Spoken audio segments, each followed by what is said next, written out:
the price before the election typically is the last time you will see that price. So in 2020, before the election, the price of Bitcoin was 14,000. After the election in 2021, it went up to 69,000, but then it came all the way back down to 16,000 in, I believe, 2022. So it never hit that $14,000 price again. It's always been above that ever since. Even though it went up to 69, it came back to 16. It never went back down to 14. And just for example, before the election, the price was 67,000. There's a possibility that 67,000 may be the lowest price we've ever seen Bitcoin again. What are you gonna do with that money, man? How are you gonna make the capital work? That's what it's really all about. Welcome to Capital Games, a podcast where we'll talk about financial fitness and investing. My name is Erekeosima. You don't need to be 18 to buy your first home. No, I'm your host. On this podcast, we'll cover a variety of different investing. Over the years, how many businesses have you been involved with, either creating, funding, or just really being involved? People have the resources. They're just not resourceful. Well, because I think when you're talking about even a millionaire, we're really talking about his mindset, right? And how about if I'm lying? How about if I don't even have a dollar to my name? you have an idea?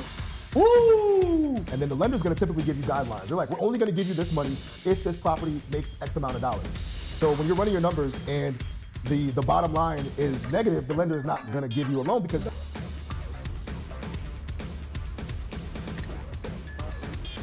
Welcome to Capital Games. This is episode 7. I'm your host, Erekeosima, and today we're going to talk about the State of the Union. I really wanted to just kind of dive in on what's going on in the world today and all the different events that have been happening. So this is my State of the Union address, basically, of how I see things currently and what my plan is going forward and all these different things. So first, wanted to just really touch in on what's going on as far as the political landscape. Last week, we had an election. As you can see over here, Trump was the winner of the election. He is now the president-elect. He'll be taking office in January. He's met with President Biden today. Today is November 13th. And, a lot of different things are going to be happening. Over the past week, you've seen the stock market really jump up and rise on this news of Trump being elected. You've seen crypto, specifically Bitcoin, rise a lot, going from 67K to 93K. I'll talk about that as well. But I really just want to talk about why things are moving the way that they are. Trump was very polarizing. People love him, hate him, really not too much in between. But he is the president, and the reason why markets are moving so much is because of the things that he's been saying and the things that he's planning on doing.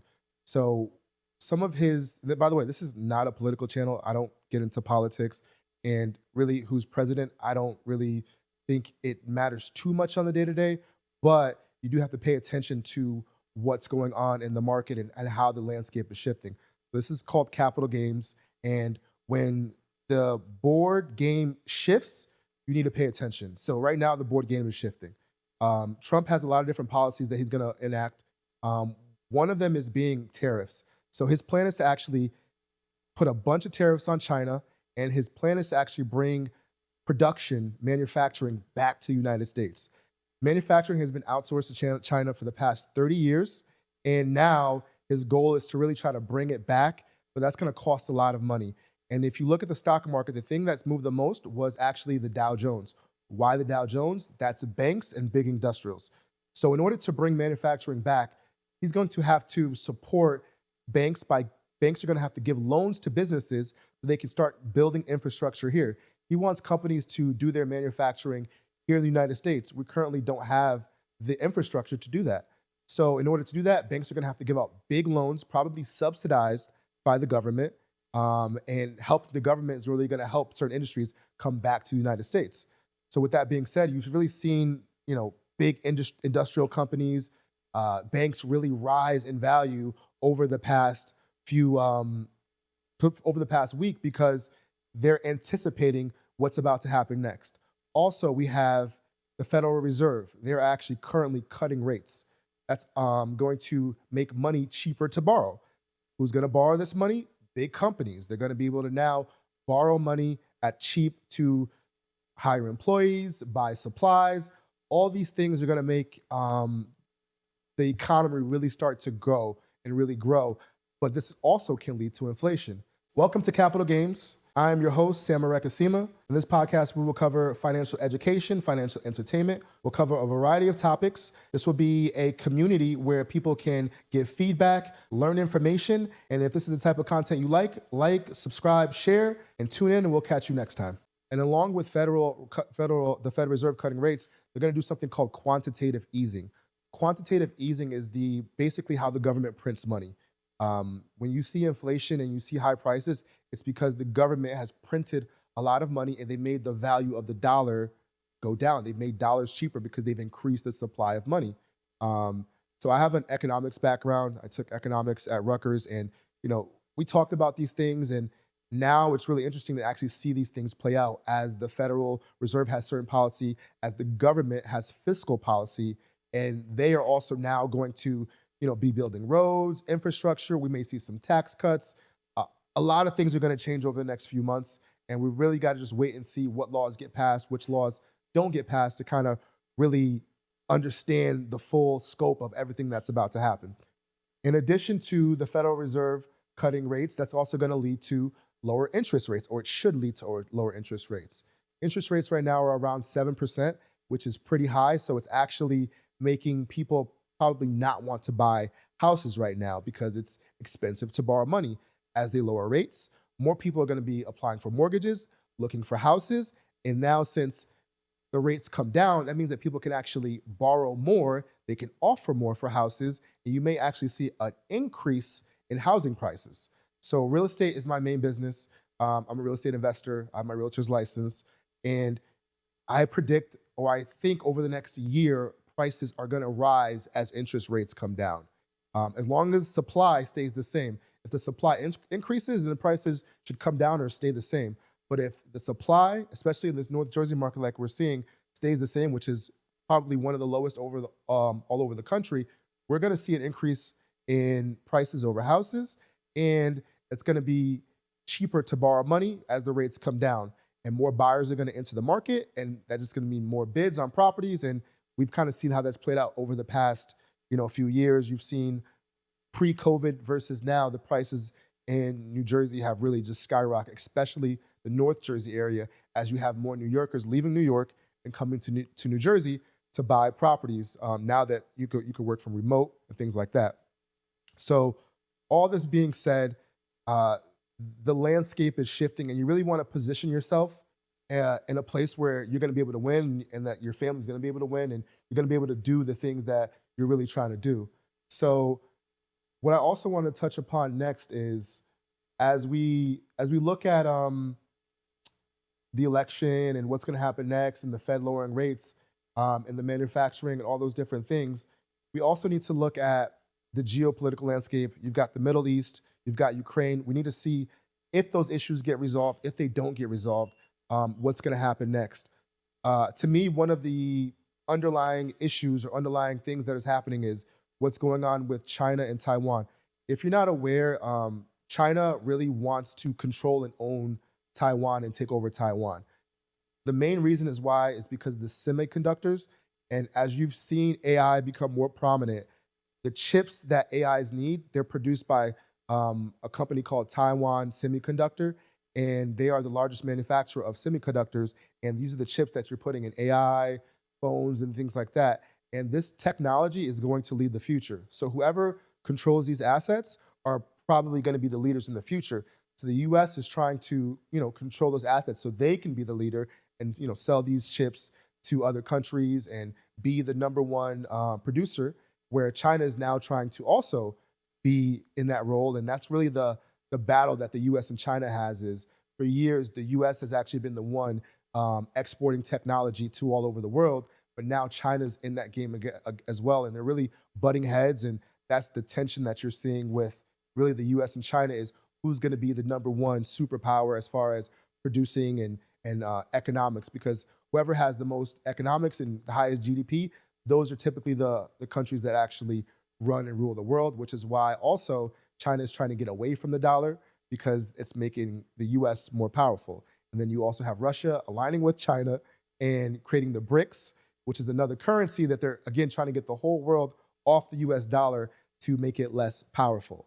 But so these are all the things that are kind of taking place. And Welcome to Capital Games. I am your host, Sam Erekeosima. In this podcast, we will cover financial education, financial entertainment. We'll cover a variety of topics. This will be a community where people can give feedback, learn information, and if this is the type of content you like, subscribe, share, and tune in, and we'll catch you next time. As we go into 2025, we'll see how a lot of these things play out. But when it comes to finances, this is not, financial advice. This is just my financial opinion, and I'm really here to educate and entertain people with my thoughts and kind of what I'm doing. With all that being said, real estate, I believe, is going to do well. You want to own real estate, and you really want to have your financial tool belt in order. When I say financial tool belt, I mean all the things that make up your finances. So real estate, right? You want to own property, either your primary residence, or if you're an investor, you want to invest in property, because as the US prints more money, the biggest hedge that you have against the US printing more money is owning hard assets. That could be businesses, that could be stocks, that could be real estate. And if you own these assets, as inflation creeps up, which it will, as they print more money, as the government spends more money, you will actually see the value of those items go up in return as well. So you want to own assets, you want to hedge against inflation. That leads me to one of my next topics I'm going to talk about, which is stocks, digital assets, Bitcoin. Another financial tool is life insurance, 401k, IRA, high yield savings accounts, bonds. These are all different financial tools that you can use to help you reach your financial goals.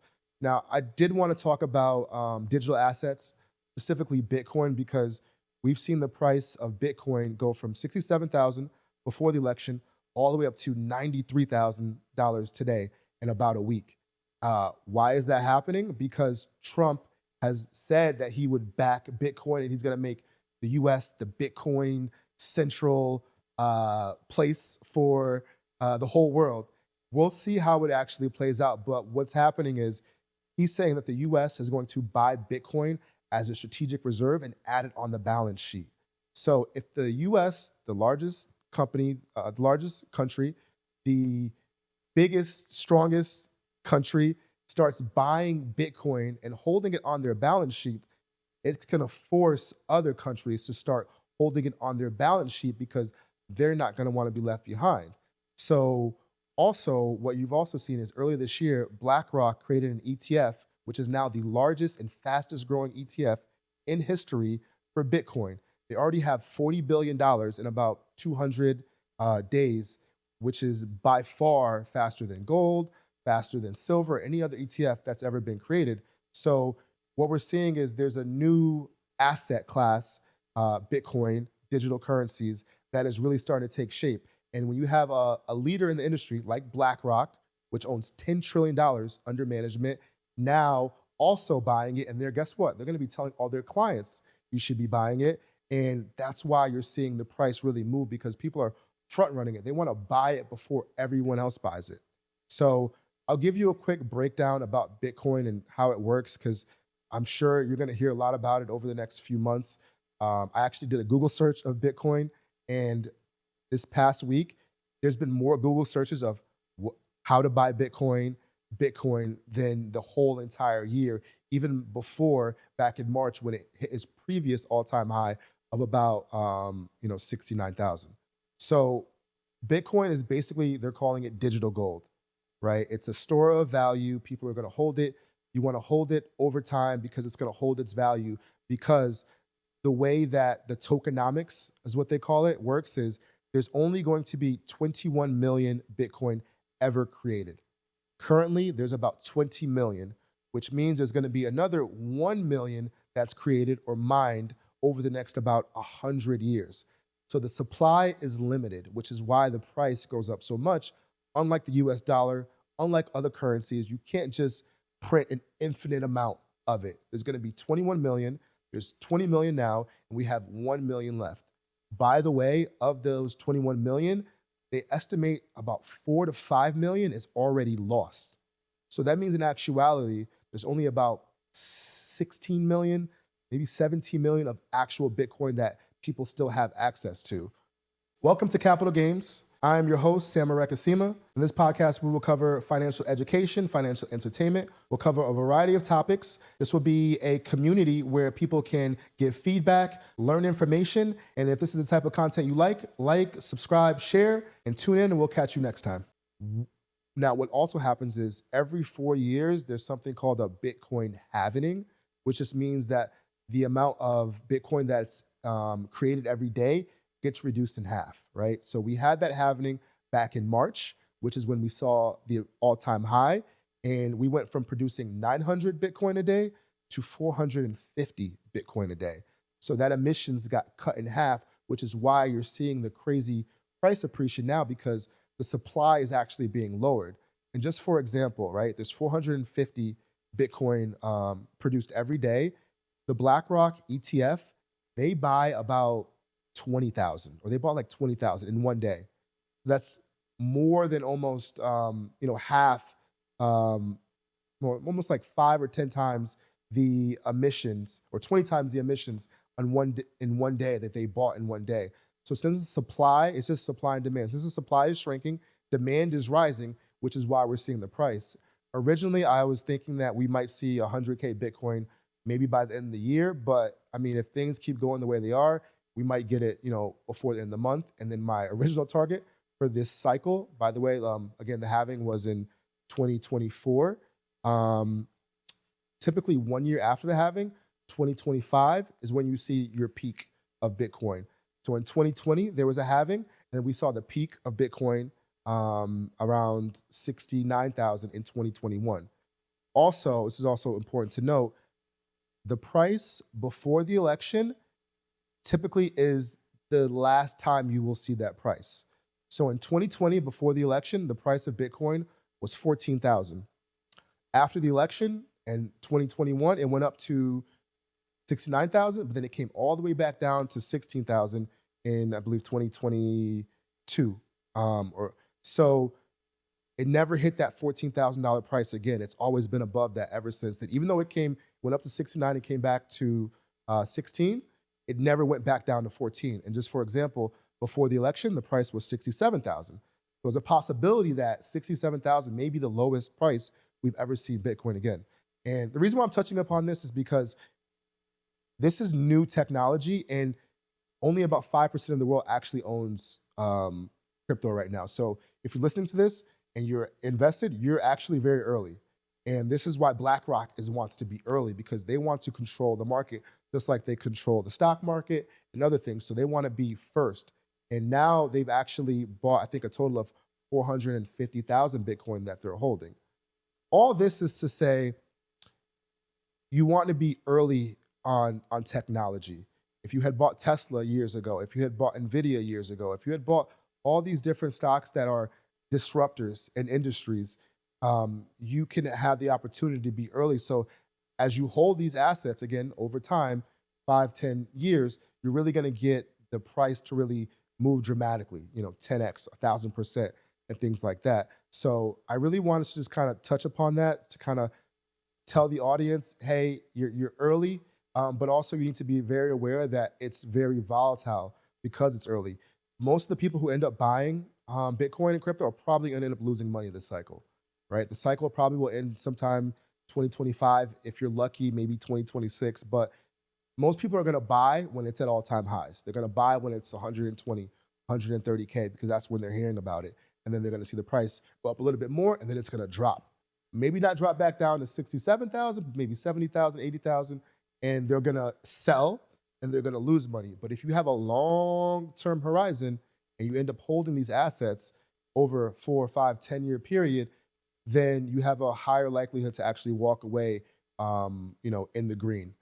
So that's kind of something I just wanted to share with the audience, and really understand that if you're buying Bitcoin, you're basically shorting the dollar, because if you believe in Bitcoin, then you believe that the dollar will eventually lose most of its value and Bitcoin will gain its value because it's not tied to the dollar and they can't infinitely print money. So that was my explanation of digital assets and Bitcoin. And there's other cryptocurrencies, Solana, Ethereum. They'll probably go up at a higher percentage, but to me, those are more riskier speculative plays, where it seems like Bitcoin has kind of cemented itself as an asset class that's going to be here to stay over the next, 10, 20 years. Welcome to Capital Games. I'm your host, Sam Erekeosima. In this podcast, we will cover financial education, financial entertainment. We'll cover a variety of topics. This will be a community where people can give feedback, learn information, and if this is the type of content you like, subscribe, share, and tune in, and we'll catch you next time. So I also wanted to touch quickly about, some of the things that I'm working on myself. I'm actually currently reading a few books, and I'll recommend these books. These are more for mindset and growth and business and things that I'm really trying to work on and do for different businesses. But the first book would be is by Earl Nightingale, The Strangest Secret. I really enjoy that book. And by the way, I don't read them physically. I typically listen to audiobooks while I'm working at the gym or driving around and doing things like that. But I do want to get in the habit of getting more physical books and reading them, because I feel like when you read a physical book, you understand it in a different way, and that you absorb the information in a different way. And it's just really good to physically read a book, as well as audio, just any way that you can get the information into your brain. It'll help you come up with new ideas. Ideas in equals ideas out. So you always want to be consuming good content and good information, so that way you sharpen your brain and you could actually think about new ideas and new things. My friend Carlos always says, you become what you think about. You become your thoughts. So if you're reading books about how to develop businesses, develop yourself, develop skills, then you're going to do those things. You're going to develop businesses, develop yourself, develop skills that are going to be valuable. And then now you can add value to people, right? You can be a value creator. And when you create, you don't want to chase money. You want to have an idea, because with an idea, you can create money. So those are kind of the things that I'm focusing on. And I think The Strangest Secret by Earl Nightingale is a great example of kind of a mindset book, and really how to think about what you're trying to work on and what you're going to do. Another book that I like that I'm reading right now or listening to is Think and Grow Rich by Napoleon Hill. That's a great book as well. It's just something that I'm working on and listening to. So if you're trying to get ideas and think about different things, that's also a good book to read. And then a really good book that I read earlier is How to Win Friends and Influence People by Dale Carnegie. So those are just 3 books that I think will help, people really who are trying to build a certain mindset and do different things with business and understand, how money works and how developing businesses, developing your ideas work, and, working with people are just really, really good books. And I would encourage everyone to, if you don't like those books, find other books that you like that are something you're passionate about, that you can develop and really grow. I think that as you kind of go through life, like you're in different seasons, right? And the season that I'm in right now is really about growth and trying to figure out how I can be of value to people and how I can serve people. And that's really my mission right now, is to try to help as many people as I can. So with that being said, if you are a first-time home buyer and you're looking to become an investor, I'm here to help. I was once a first-time home buyer, and I became an investor through that process. So I'm looking for other individuals who are first-time home buyers or people who already have a home and are looking to become investors, to work with and help them, reach their goals, accomplish their dreams. And my resources will become your resources. And I'm really trying to develop a community of people who want to work together and collaborate and learn together. And any way that we can kind of all, help each other out, whether it's through connections and networking, I'm really open to it. I'm going to be working on developing a platform where there's a place where everyone in the community can really meet, share ideas, learn from each other, and really grow to kind of help one another attain and get to where they're trying to go. My next topic that I wanted to cover was goal setting.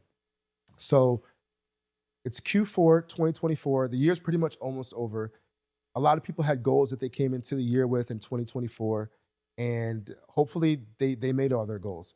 but it's really important to write down your goals and then also put a timeline on your goals.